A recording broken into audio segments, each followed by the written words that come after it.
Nagluluto na naman si Nanay Helen ng ginataang manok. Ayan, gisa lang sa bawang, always basic, bawang, sibuyas. Naglagay na ako dyan ng kunting tuyo at patis. Ayan, in-fried ko muna yung patatas. Ayan, nagluto na siya. Ayan guys. Saka lagay lang natin yung asin, paminta at saka daon ng laurel. Ayan guys, madali lang magluto basta merong pagmamahal.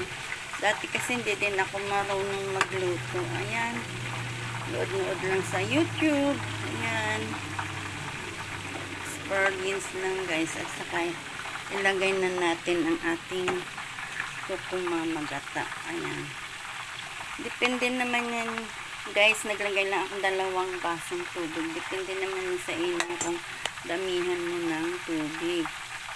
Ayan guys, ayan, pakuluin lang natin yung ating ginataang at saka ilagay na natin yung siling labuyo at saka yung bell pepper guys. Ayan, salamat sa panonood nyo. Ayan, pag na luto na po yung gata. Ayan, kasi luto na din yung